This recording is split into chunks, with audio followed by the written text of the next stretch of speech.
I hate when I don't mute my notifications. I'm leaving it in. Hey, everybody. Welcome back to another episode of the Hunt Lift Eat podcast. Brought to you by Hunt Lift Eat Official on Instagram. Freaking amateur hour over here, man. Leaving my notifications on. Forgetting whiskey. Forgetting whiskey. We're back for another awesome episode. This one's been this is a couple years in the making, honestly, but a couple weeks in the making here.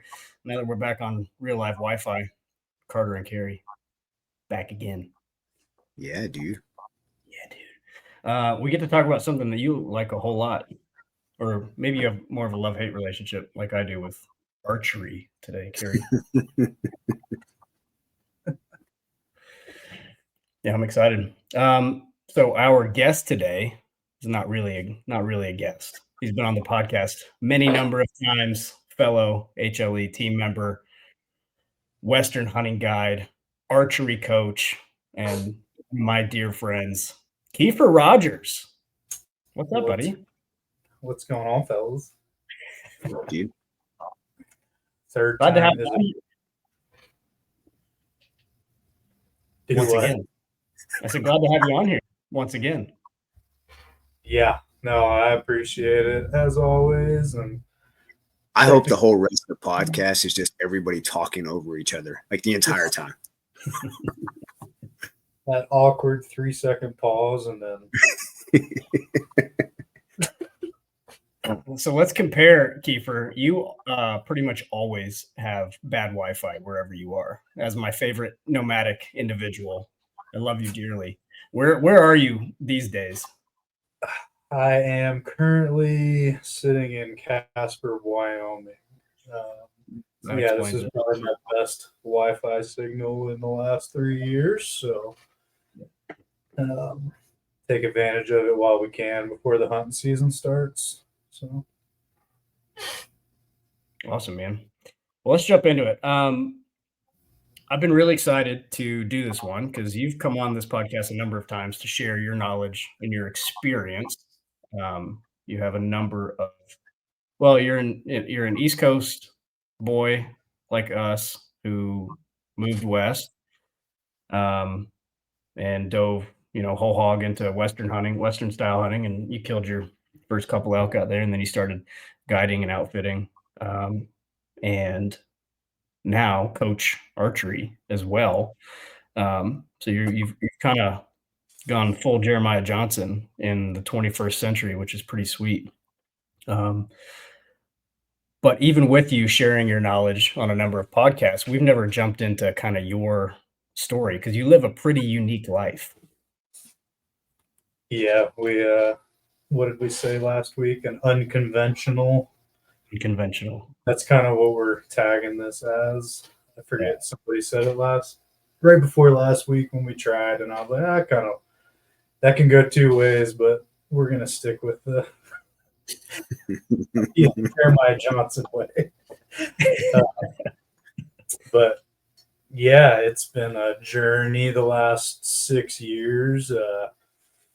Obviously, like you said, East Coast, growing up in Pennsylvania, and then I was very fortunate enough that my best friend introduced me to hunting right after high school. We can dive into that a little bit more, but just a quick wrap up. Yeah, we're now sitting here in Casper, Wyoming. It'll be my second season this year in Wyoming. It'll be my 6th year in Colorado guiding, and then I did my first season in New Zealand this past spring. So along with a multitude of other things, coaching, booking hunts, running expo crew for HLE.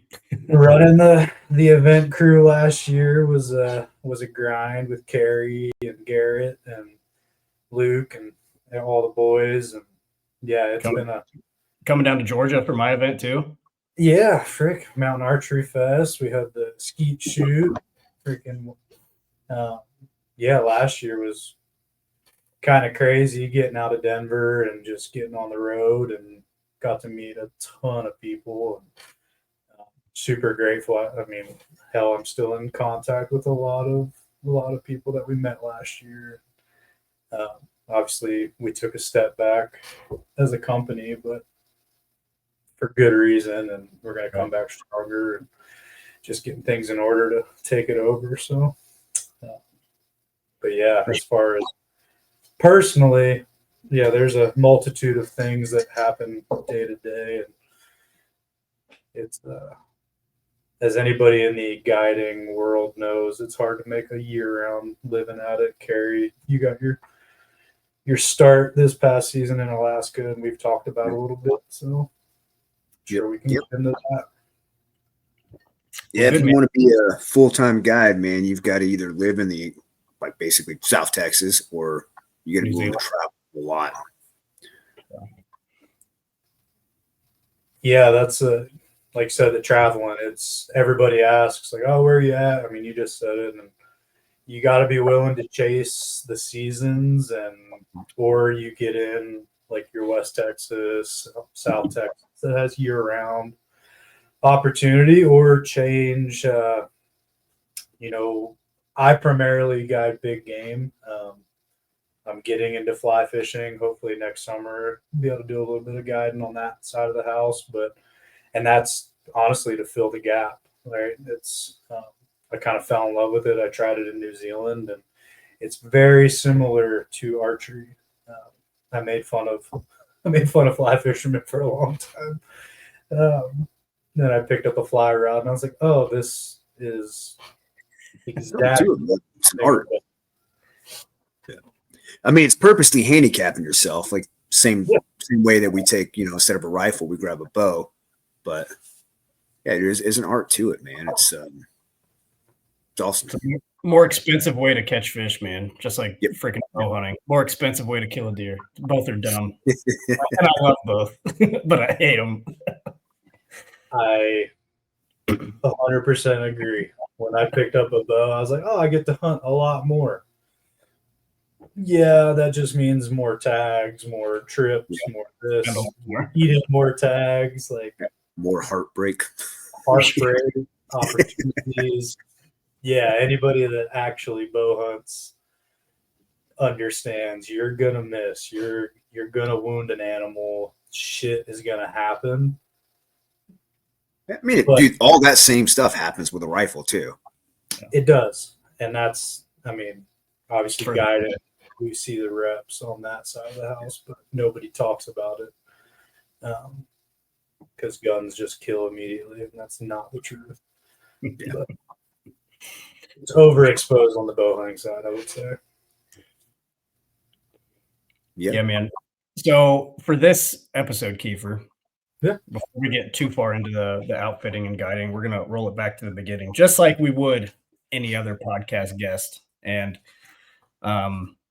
this is kind of about you and your journey, both personal and on the hunting side of things, because I want everybody to know you the way I do, right? I feel very fortunate to call you one of my best friends, man, and I think you have a lot to offer. I killed my first elk this past September, which I've talked about a number of times on the podcast, and I think probably 40% of that success is allocated to you.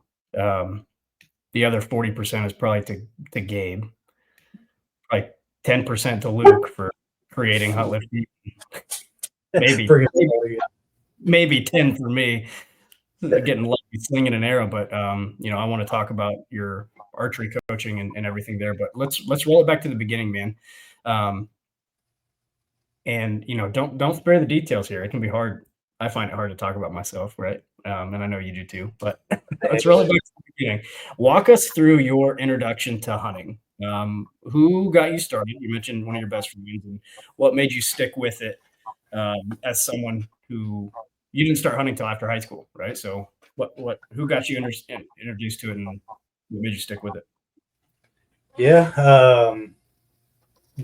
I've told the story a couple times, but never really deep dove into it. And obviously grew up small town Pennsylvania. Bounced around. My dad was ex-military, and then he was doing some other things, and we lived in England for a couple of years growing up because he's English. When we moved back stateside when I was 11, super, super involved in sports, team sports and individual. I think that leads to what I do now, right? With the team side of things, but then guiding, there's also the team aspect. But again, hunting in itself is an individual endeavor. So kind of grew up with that. My best friend, Dylan Ferguson, shout out to him. He is no social medias. You will not find him. I love him to death. He was the introduction to hunting.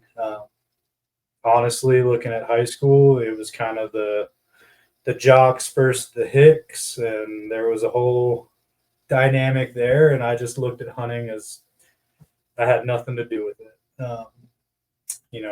Fast forward to graduation and that fall, no more football season. And my best friend had hunted his whole life. I'd worked for his dad. I mean, we shot guns. I lived up at his house in the summer. But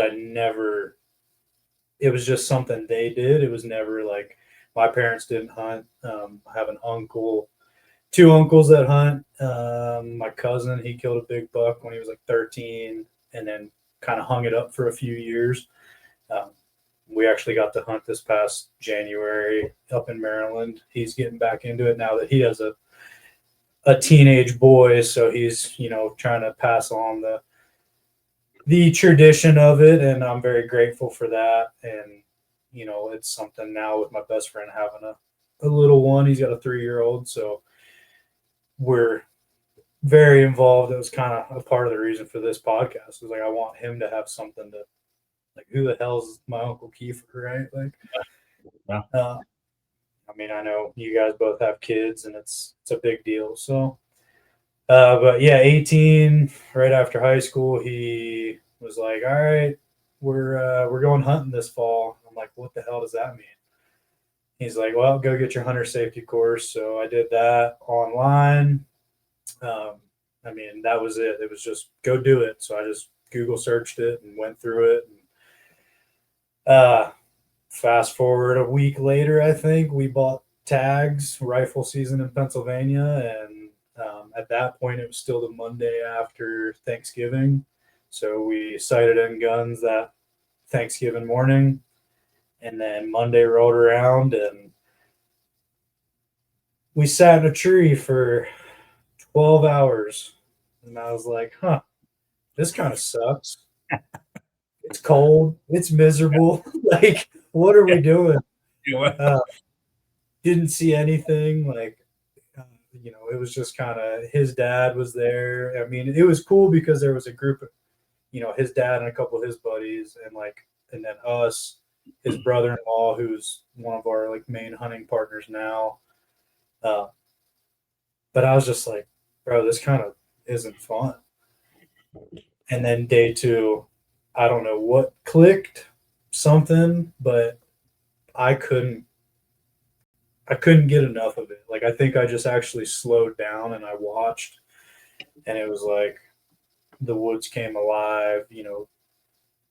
You're somewhere that a lot of people haven't been necessarily. And there was just something, right? Like people who actively choose not to go do it. Yeah. Like, and it's completely new to me. So I was curious and I started asking questions. And well, Pennsylvania, if anybody knows, it's a 10-day season, or it was back in 2010 when I was getting in. After that second day, I looked at him. I'm like, dude, how do I do this more? Like, we've got 10 days. You wait all year for 10 days? Like, that's crazy. So then the off season comes and I'm asking, and he's like, my dad has an old bow, $50, you can have it. And I was like, done. Like, it was like, I think an old bear, like, bear, freaking, it was a wheel bow, like, had cams, but it was old school. But I was like, well, what does that get me? He said 11 more weeks. I was like, now we're talking. I can do something with 11 more weeks. Like, Good investment. Yeah. 5 weeks on the front end and 6 weeks on the back end. So Shit, I need that just to kill one animal. fast forward 7 years before I killed my first buck. So I can attest to that. It took me a long time to actually like have all the pieces come together. And I think that gets overlooked, especially with social media. Everybody's posting all their grip and grins. I mean, heck, I'm a guide now, and I look at it as if I've got 20 tags in my pocket this year. So you see a lot of that where for 7 years I grinded it out. Like, and my best friend gave me no help. I mean, he did. Not that he didn't help me, but he knew that I needed to work for it. Yeah.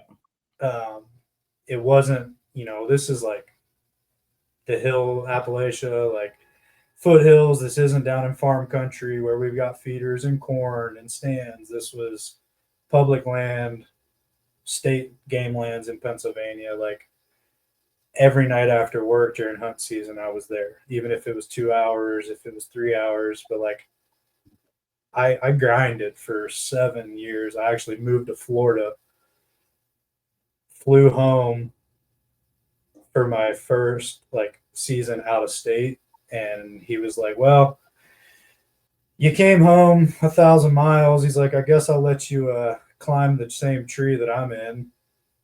And I was like, okay.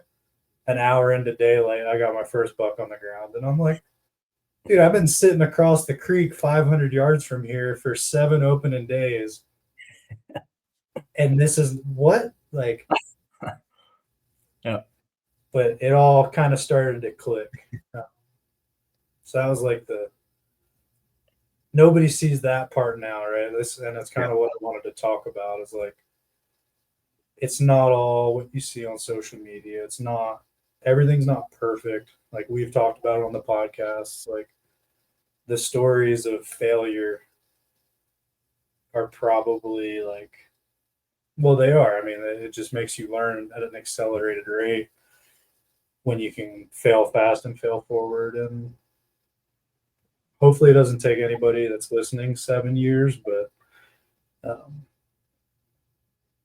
there is something we said about it, man. It took me 5 years to kill my first buck, and I was largely self-taught. I didn't start hunting until college, freshman year of college. Didn't kill my first buck till I was out of college. Also took me 5 years to graduate college, but whatever. You win some, you lose some. And I got that buck, little, 6-point up on the bookshelf upstairs in our living room. And I love that deer more than any of these other bigger deer that I have here, right? Took 5 years. It's a long time, dude. And then, 5 years to do anything. Like, I don't know. We live in a immediate gratification kind of world. And it's really easy to decide like, oh, okay, well, I'm going to hang it up and try something else, right? I gave it a good run, right? Years, right? I don't know. I'm with high schoolers a lot of time, and there's just no stick with itness or grit or stamina, right? When it comes to deciding to do something nowadays. It's people as a whole, man. Yeah. So hunting is what a wonderful pursuit. You mentioned, I think jokingly, like hopefully it doesn't take anybody else that long, but there's something to be said about waiting that long for that success, flying back for opening day and like doing all of the steps, right? Because it became one of the things I wanted to ask you, like when did it become a passion, right? Instead of a pastime, right? At some point over those 7 years, it clicked and you were like, oh, well, this is what I'm going to do forever. Yeah. It's definitely, I mean, 5 years, 7 years, like, I mean, with anything, it takes, I mean, Kerri you were in the military as long as you were? Like, were you a good soldier day one? No. Probably absolutely not. Like you Some got might argue one day, whatever, however many 20 years and 2 months later, it probably still say, yeah, I don't know if you quite figured it out yet. I don't know about that guy. But it is. There's something to be said. Like, I don't really know. Like, there wasn't a particular time when it like clicked. Like a I moment. think it was just like it was that competitive nature that I think all three of us have in common. That majority of hunters have in common. Like real hunters. Like, you know, the guys that are in it for the right reasons. It's not always, like you said, it's not always the biggest buck or the biggest animal. It's like outsmarting something, or you're learning, you're growing. Like, it's just like life. Like, hunting has taught me a lot about life. Like, but I don't necessarily know that there was like a switch that went off. I think it was literally day two. It was like, I'm gonna figure this out no matter what it takes. Like, and yeah, right. 8 more days wasn't enough. So immediately it was like, what's next? Life happens. There was other things going on, like, that kind of pulled me away. And I would say I didn't take it serious, like in the off season. And I don't know if it's just because I wasn't in touch with the industry, or social media wasn't as big as it was at the time, but I really didn't know anything about the hunting industry. Or, I mean, I didn't even watch TV shows, right? I wasn't watching YouTube. I wasn't listening to podcasts. Like, so it was you had to go out and learn. Yeah. And I think that was a very valuable thing, that it was just like, and in my head, it was time spent in the woods was going to equal opportunities. And I guess that's a life lesson, is like, that's not necessarily it. Like, if you're not learning from that time spent, it's just, I would say, wasted time. But it's, You can you're be not, more productive. say that again. So you can always, spending time in the woods is never a bad thing. But, if you're the guy that goes to the same spot day in and day out and you're getting the same results, like you're not doing yourself any favors. So you can always be more productive. But yeah, the whole, you can't kill them when you're on the couch. Yeah, I get it. You can't, but there are times that are better than others to go out, especially for certain spots, certain things. So that's all stuff you got to figure out too. Cause I was that guy. I went to the same tree because I saw a deer there once. And so I went back there hoping that deer would keep coming out. Yep. And it didn't happen. 100%. I mean, that's so true. Is like, I mean, it's the definition of insanity, right? Mm-hmm. Doing the same thing over and over and expecting different results. That was me for 7 years, pretty much. Like, I just walked in the woods. I didn't pay attention. I didn't learn. Like, I just literally was, well, if I'm there, it's going to happen. If I'm there, it's going to happen. It didn't happen. Like, and then what changed it was my friend offering a handout and saying, hey, just come climb the tree with me. And sure enough, an hour and a half into daylight, hey, there's a buck in the creek.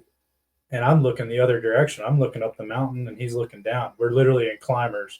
We're in summit vipers on the same tree. He's hanging off one side and I'm hanging off the other. And I'm like, what'd you just say? He's like, there's a buck in the creek, 150 yards. And I'm like, holy shit, this is about to happen. Like, So real life. So I like turn my head one way, right? And I look and I'm like, I don't see it. He's like, look on the other side of the tree. And I'm like, holy, yep, it's there.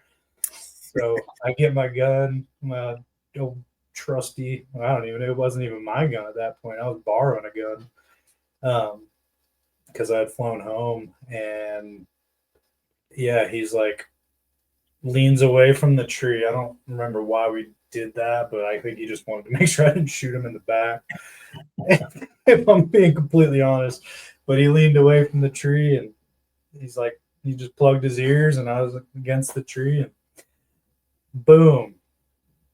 Deer standing there like nothing happened. I'm like, I fucking missed.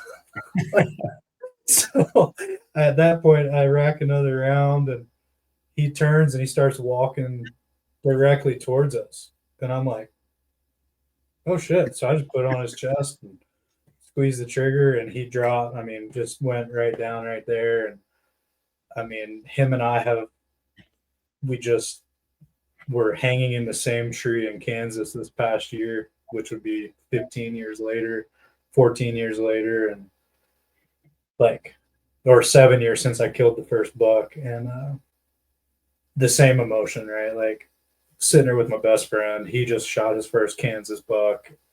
And it's just like, you can't explain that to somebody that hasn't shared that with somebody. And yeah, I'm getting off topic, but that was like those moments mean the most, and learning from them, and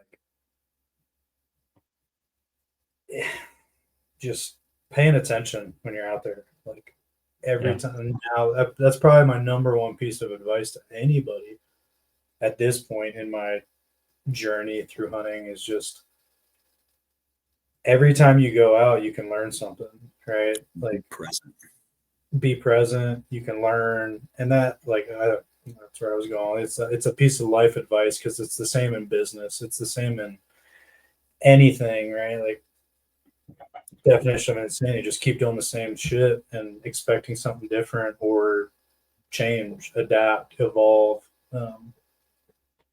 That's hunting in a nutshell. And I think the faster you realize that, you're gonna start to excel, because you're willing to learn. Take your ego down for a second and understand that there's always someone smarter than you. There's another tactic to learn. There's like, I still listen to podcasts. I was watching a YouTube video 2 nights ago, freaking 11 o'clock at night, on mule deer habitat and what they're eating. And just, people don't see that part, right? It's just the grip and grins. It's like, you're always be a student. So Barklow said, a student of the game. Always be a student. Yeah. I mean, Barklow's a legend in the hunting space, and we've been very grateful to surround ourselves with a lot of them. But again, ask the question. There's anybody that's educated and smart on something, what I've found, they remember when they were in the position asking the question. Yep. So don't be afraid to ask them. Sometimes I have to remind myself of that. Like if it's a new endeavor that I'm on, or something that I know nothing about. Just like, I love to teach. I love to share my knowledge, and Kerri's shared his. Carter's your teacher. Like, there's reasons behind that. Yeah.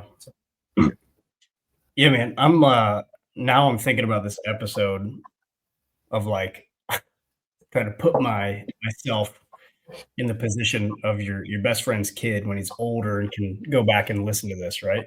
The kid that you're an uncle to, right? Which is a really fun way to think about this. And you've dropped some good nuggets here that I think would be beneficial to any young man or anybody thinking about getting into the pursuit or the passion of hunting.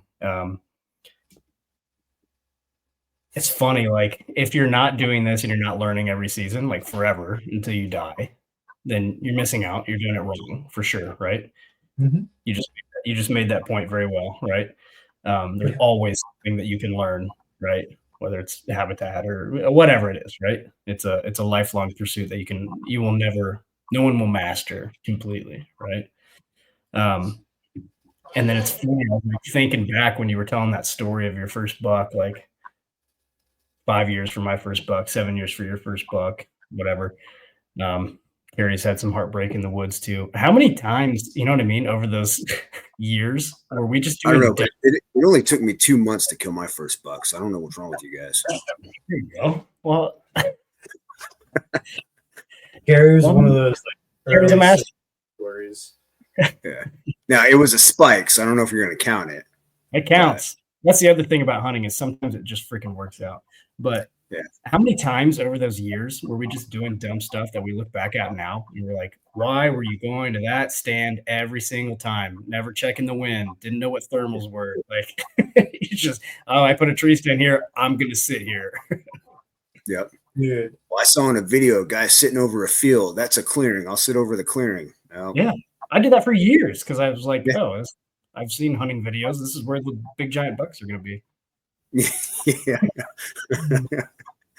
I know this. Yeah, that's marketing 101. And yeah, the killers know that that's not reality. But gosh, I can't even. I have way more stories of failure than I do success. Yeah, and I think that's what I meant, like your your buddy's son, your nephew to hear when he's listening to this, right? It's learning from that failure and applying it, right, to sharpen your craft, to hone your craft in whatever facet it is, right? Whether the kid becomes a hunter or he goes into business or he goes, you know what I mean? Like whatever it is, right? I think that's like the big takeaway here. Yeah, 100%. It's that idea that student of the game and never like eating a slice of humble pie every once in a while is very necessary. It's good for the soul.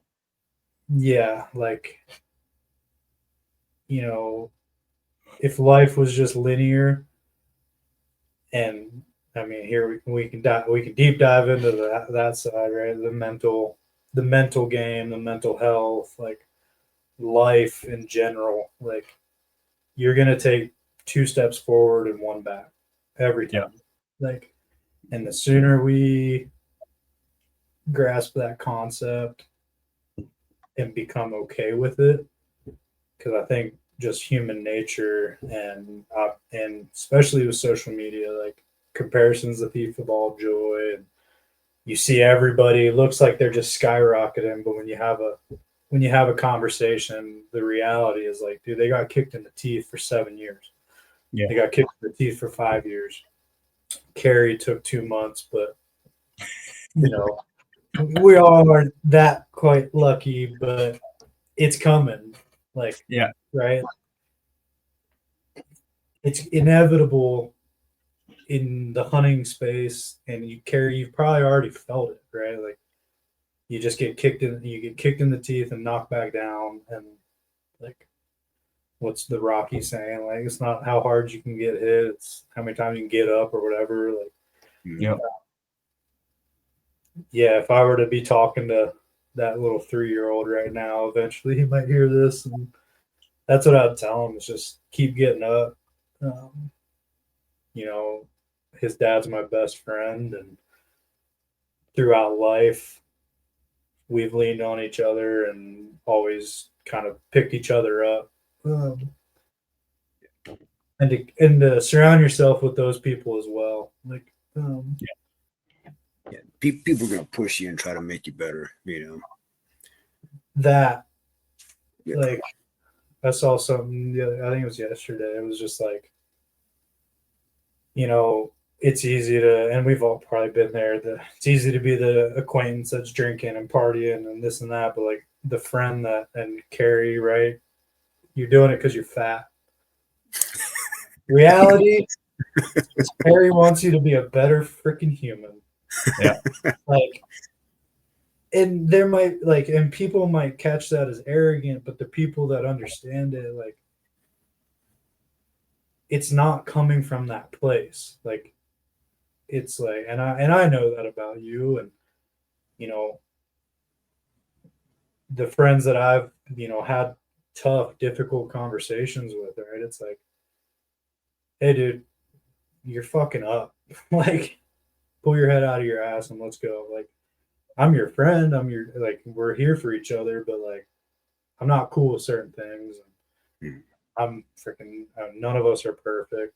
But yeah, we're getting in deep now. But That's all right. Deep's all right, man. yeah, I think that's a big part of your journey, man.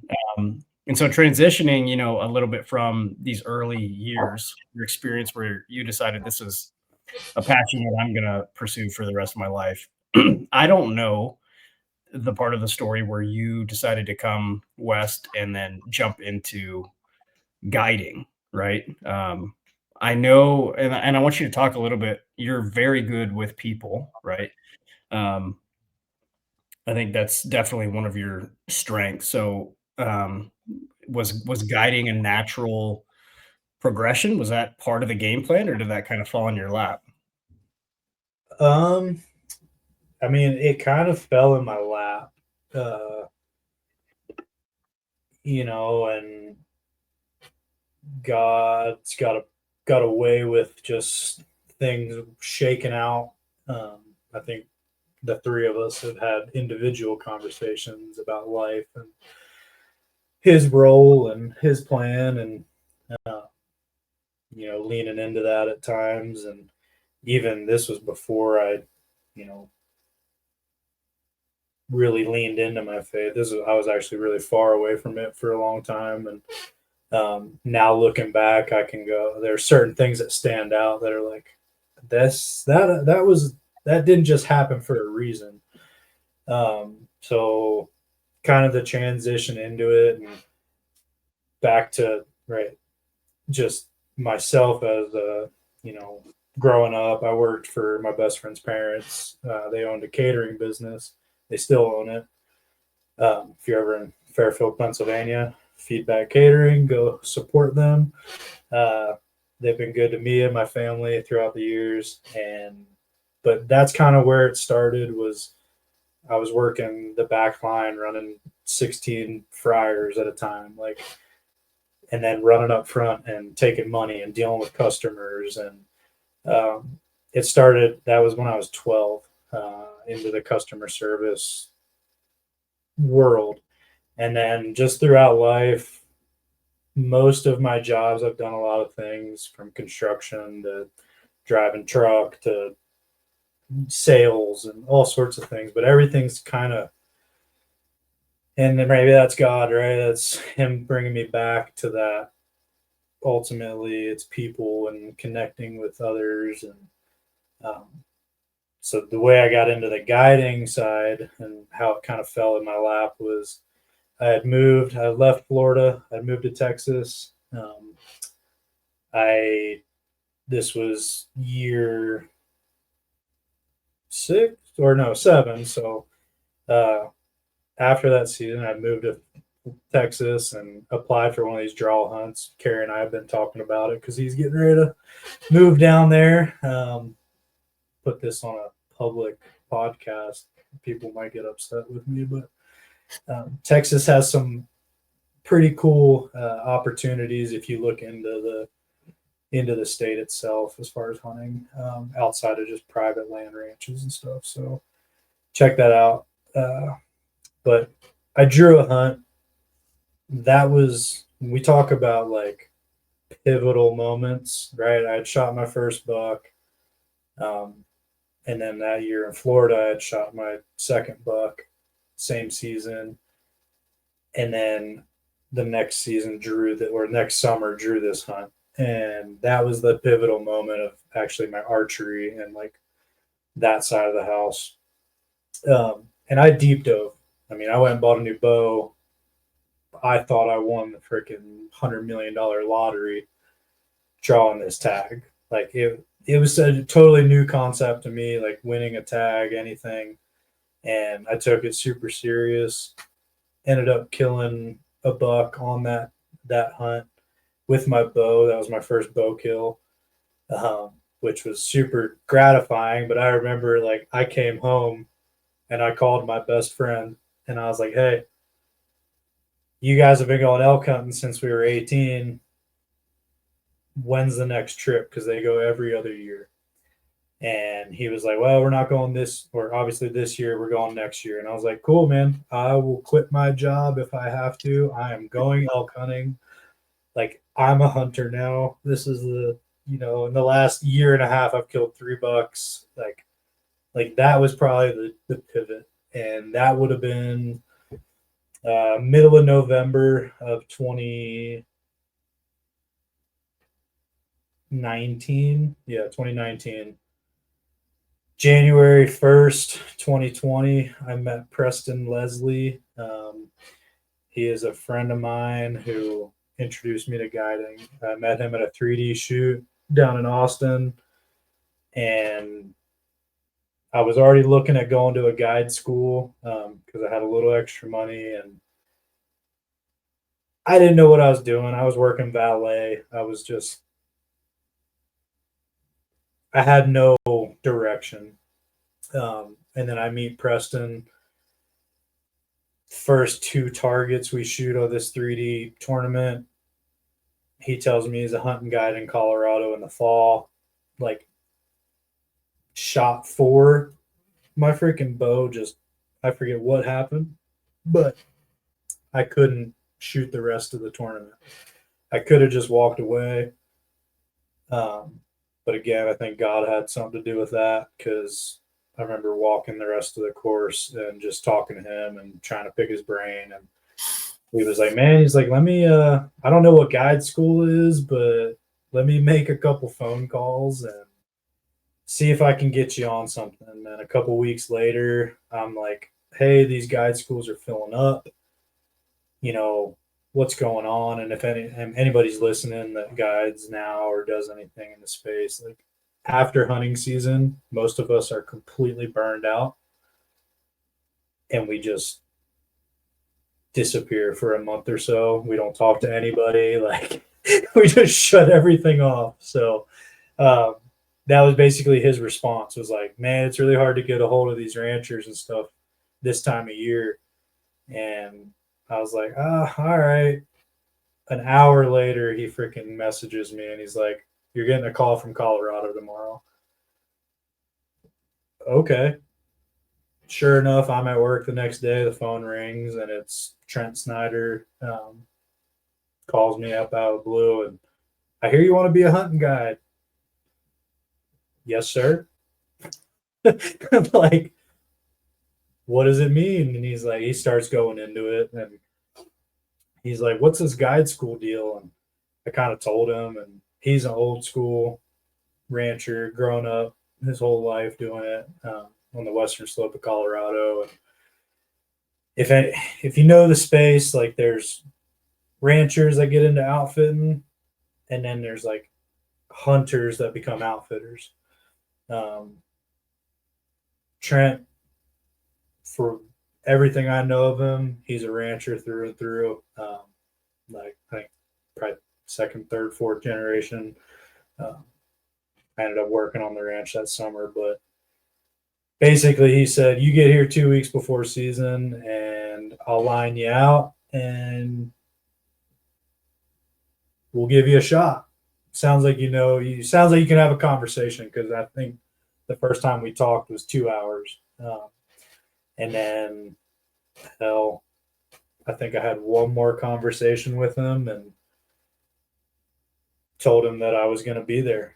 I took a chance. That was really, like, I was in a place with what was going on, just on the personal side of life, and again, no direction, and over 6 years later, I'm still figuring out life. But yeah, you're both laughing because it's the same. Like, but I leaned into it and I took the chance, and I think that's another life lesson, is like, when your gut tells you to just, like, try something. And I'm a very all or nothing person. Some people love that about me. Some people hate that about me. Shout out Luke Cox. But when I'm in on something, I'm in. And that was kind of I told him I'd be there. And then life was happening. And I called him up and I was like, hey, you wouldn't need help for the summer, would you? And he's like, well, I could use a ranch hand. I had no idea what I was getting into. If you've ever worked on a ranch as an irrigation hand, it's sun up to sundown. If you've got water, you're working.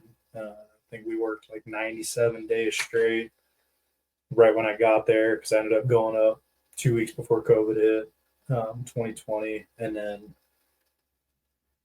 here we are. It's been a whirlwind of 6 years. We can go into that, but hopefully that answers your question, Carter. Fuck. You're muted, Carter. I said, yeah, man. God, this is freaking amateur hour. I didn't know all that. I've always been curious how you actually got into it. Obviously, being a full-time guide during hunting season is quite the challenge, right? What were some of those challenges like early on? What were some of your biggest hurdles when you went into this full bore?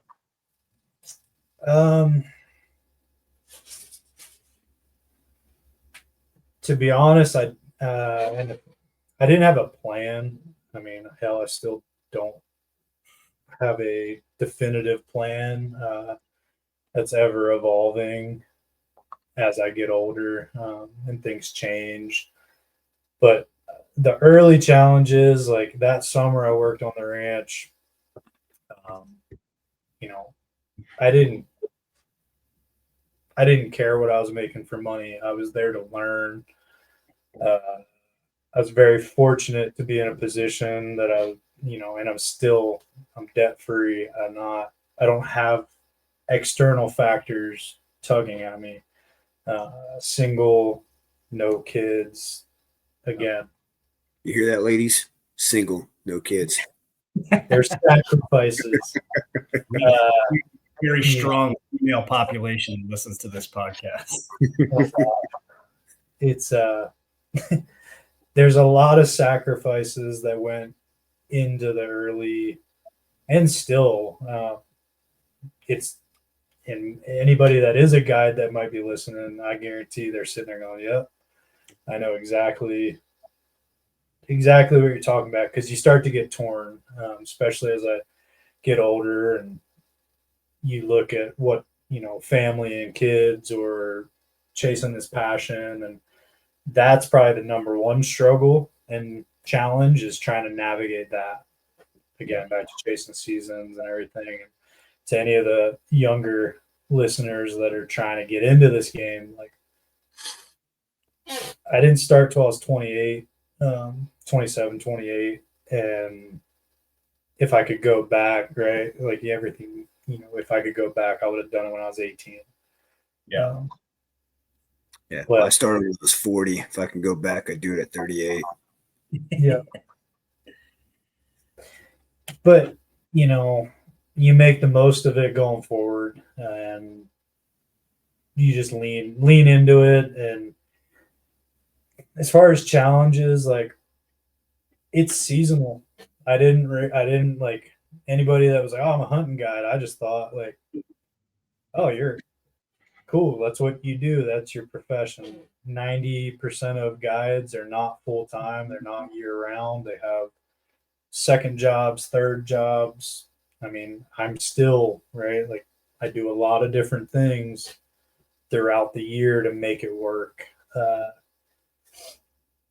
And I think anybody that's in this industry in general, right? Like the dream is to get paid to hunt. Like, you talk to anybody in the industry, nobody gets paid to hunt. Yeah. There is a lot of stipulation and a lot of things around that. The closest thing I think to it is to be a hunting guide.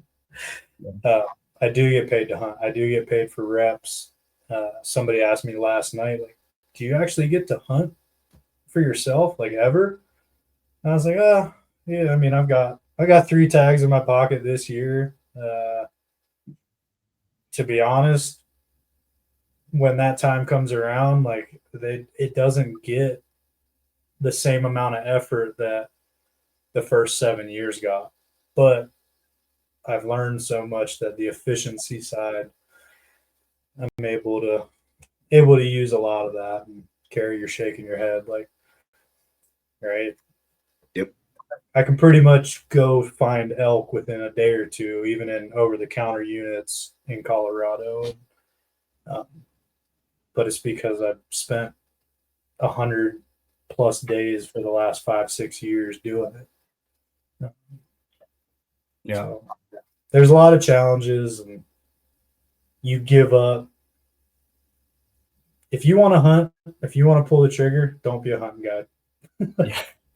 Like if you deal with that at all, and I see it, nothing against guys like that, right? Like that's just not me. I'd rather see Carter, you have success, or Kerri. Like truthfully, I get just as much enjoyment sitting next to you, knowing that I helped in that process. Yeah, that's one of the other things I wanted to hear from you about. We're already at 51 minutes. We might have to do a part 2 here, Keifer, to make sure we do our due diligence here. But helping other people through the outdoors. If I was going to like describe you to somebody who didn't know you, that would be in the first. That would be part of my thesis for sure, right? Someone who's passionate about helping other people, whether it's in your archery coaching or outfitting or personal, with regards to like your fitness journey or even in faith. That's just who you are, and something you're passionate about. What kind of like have you seen some cool transformations or instances with clients on these hunts? Maybe who weren't prepared, or like I don't know, maybe a father son thing, or like whatever. I bet you've seen some cool instances where you were like you got to take some pride and be happy that you were part of a piece to the puzzle of helping them achieve that goal in the outdoors, right? Yeah, 100%. I don't. It's easy to get caught up week to week, right? As a guide, like, oh, next client's coming in, next client's coming in. And it's something I appreciate. I appreciate what you just said, because I mean, we started this off. I don't like to talk about myself, so to hear you say that, I appreciate that, because I hope that I am able to connect with almost like every client that way. Every archery student, like dude, I don't answer an Instagram message and I feel terrible. Like I spent 30 minutes earlier just like scrolling back 3 weeks, and like there's gonna be people that hear this or be like, oh, he's freaking ignoring me. Like just getting busy. And it's something that I'm actually struggling with, is like I don't want to lose that. I don't want to lose the ability to connect with others, and guiding in a sense. I'm like, part of me, like I just kind of like turn my phone, I won't say completely off, but it gives me that hyper focus, and that person that does have me for the week, like they get my full attention. As they should, right? It shouldn't feel transactional, right? And if it ever does, and people say the same thing about hunting, I don't know if I can actually land the plane on this connection, but like if I ever lose that feeling when I animal, you know what I mean? Then I need to stop hunting, right? If I ever lose that feeling of a little bit of sorrow, a little bit of regret, the excitement, you know what I mean, the complex feelings that come with that. Same thing with the client or anything in a customer service industry, right? If you can't devote your time, right, and your energy to that individual, maybe it's not the right line of work for you. For sure. And that's like, I just posted about that because I was sitting there. I'm like, I don't even know if people know like what I do, and they're probably, oh, he's just ignoring me. He's just doing this. I don't ever want to lose that. I've always been driven by that, and like, especially as I'm getting older. I mean, even right, like just wanting to do this for my buddy's son. Like, time is the most expensive commodity. Like, I mean, it's ticking. It's every second. Like, I'm grateful for this time to share with you guys. To do that with clients, like, 1 out of every 20 clients is you kind of question your job and you're, why am I here? Yeah. But that's life. I mean, that's Yeah. any profession. That's anything. We all do something that we feel that. But you talk about faith and fitness and coaching. It always brings me back to that. And I've been the last few months while I've been in my off season, really just been trying to think through that and how, again, the challenges is, do I always want to guide 100%? Things are changing, and I want to connect with as many people as possible. And Carrie and I talked about this the other night. Like, you get to do some pretty cool hunts, helping some people. And you talk, Carter, you're asking about clients, and like, while I'm able to help them, and I'm really good friends with a handful of my clients over the years that I know that I could call at any time, and like they'd give me sound advice. Like, they would jump in a car and come help me. Like you create that bond. I want to do that more. Like, I just feel very drawn to that part of the hunt, lift, eat community. Like Carrie and I talk, like, community, right? Back to the sports, back to the military. Like, there's something that, even as in a connected world with social media, like actually getting together. That's why the guiding side, right? Like, that person's in person, hyper focused. You get to have some conversations with people that they probably don't have with their wife, their girlfriend. Like, when you're spending 12 to 16 hours a day in a truck, glassing, stalking, like, that's like, hunting is such a raw thing that, like, you can't put it in a box, right? Like, week to week, right? You can get in that, and like you said, like, I don't ever want it to be transactional. Obviously, I want to become a better guide, a better product, a better service. Eventually, probably within my own outfitting at some point, like, or something in the space. Like, I'm always trying to become better, but it's not at the expense of the human connection. Like, that's actually the driver. And I think that I've seen a lot of guides come and go over the years, and most of them, it's a transactional. You can tell it's a paycheck. Like, 100%. we don't do this for a paycheck. You Yeah. talk to any guide that's in this for the long haul, any outfitter, like, I mean, you don't get paid to hunt, right? Like, it's a labor of love. Like, up at 4 a.m. and in bed at 11 p.m. for 4 or 5 months straight. People wonder why I have a month off. Well, it's because I just work 2.5 shifts every day for,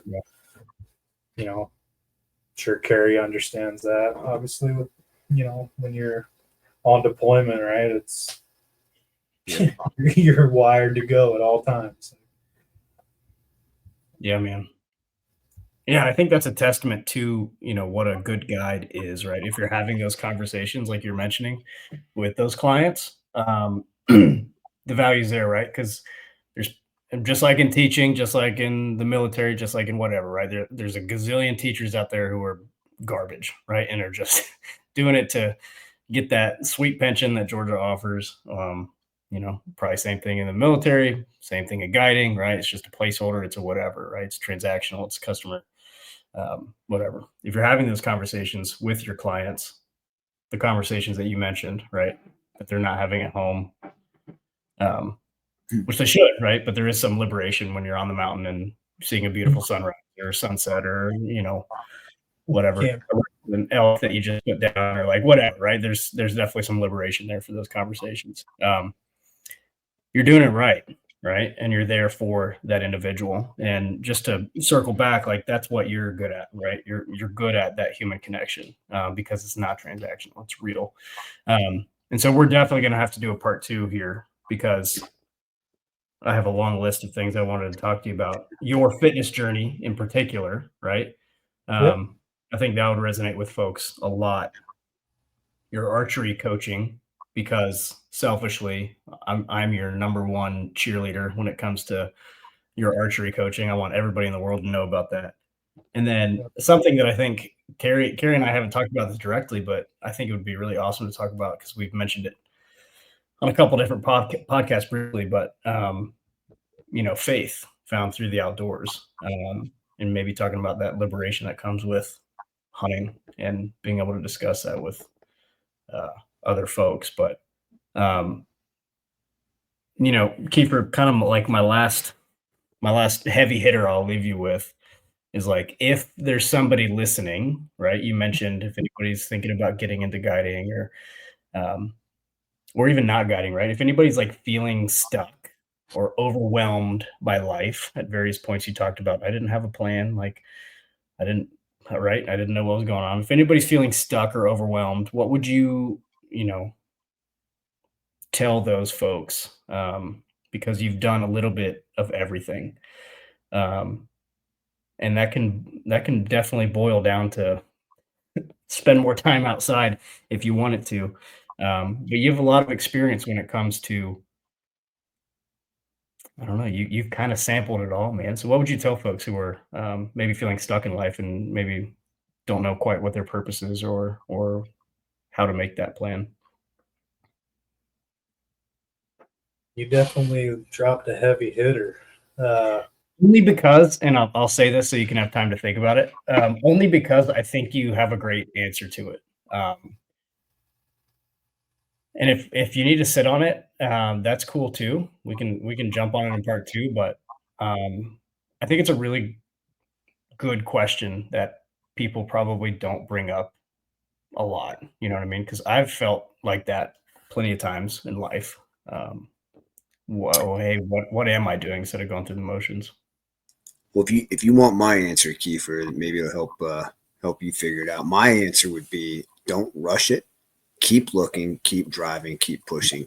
Your passion, your purpose driven life will come. Don't get stuck and start settle. Keep pushing, keep looking, keep driving. Don't settle. I really like the first like 2 word. Don't rush. Um, I'll answer it because it's. I mean, dude, I'm sitting here in my off season and my brain is just going haywire. Like you're behind, you're this, you're that. Like I'm sure it's what you're kind of saying there, Carter. Like you felt it in the past, and especially today's day and age. Again, comparison is the thief of all joy. Like I find myself in it still day to day. Like, but I really like what Carrie just said because I can really like hold on to that. Is like don't rush. Um, when I have made rash decisions and it carries over into my guiding and my hunting, I'm extremely methodical,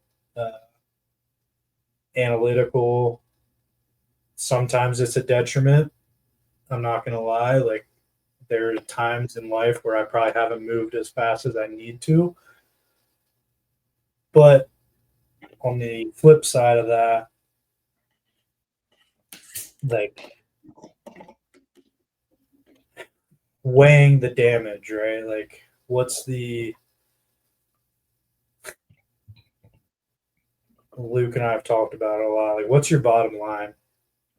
What's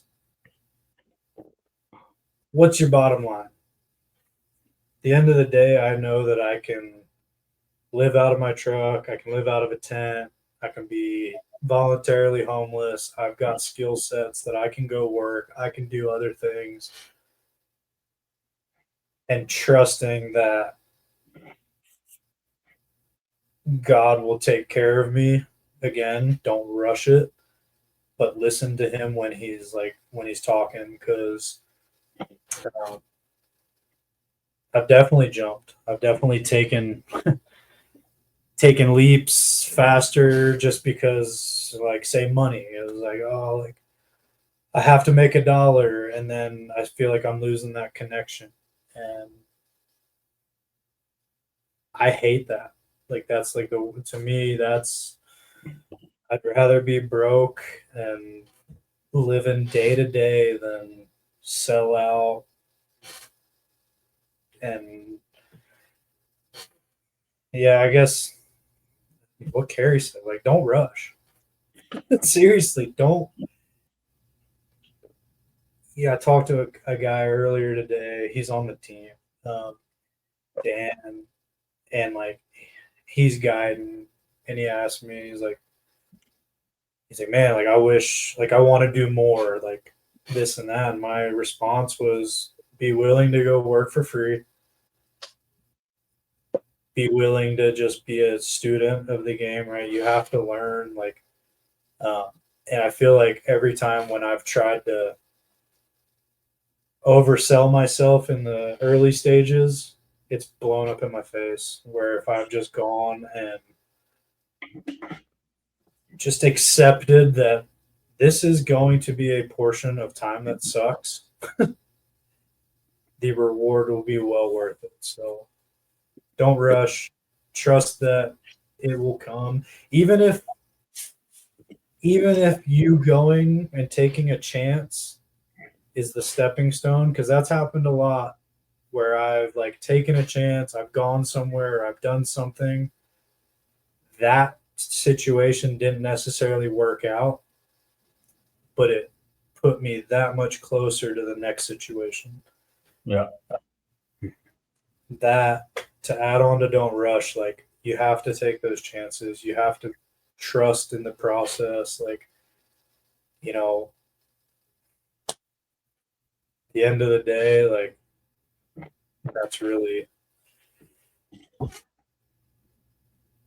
Yeah, man, for sure. hopefully, There's a really strong. that answer. We can go freaking. No, I totally agree, man. There's a really strong hunting comparison to what you just said too, right? Let's hear it. No, I mean, I'm just saying, like, what exactly what you're talking about, like, almost directly relates to somebody's hunting experience, right?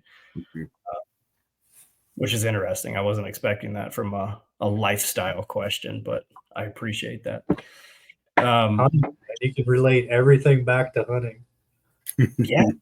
Like, Yeah, dude. Well, I love it. I super appreciate it. We're gonna have to jump into a part 2 for sure if you're down. No, 100%. I'm Cool. extremely grateful for the time, and hopefully somebody listens to this part 1 and gets something from it. And yeah, outside of you guys just being my friends, and hopefully we can influence and really connect with someone, right? If it changes one person's life to hear a story or do something, then it's worthwhile. So yeah, I would love to join. Love to jump back on anytime. Anytime. Too easy. 2 questions. Are you accepting online virtual archery clients right now? And where can people reach out to you on Instagram? When is this gonna drop? That's the question. Before the end of July. Before the end of July. Yeah. So because of you, Mr. Carter McKenzie, I'm trying to put together like a couple week bow hunter course training PDF, kind of something that when I'm not available, I can still again help people. Something I know you've asked about. If it's before the end of July,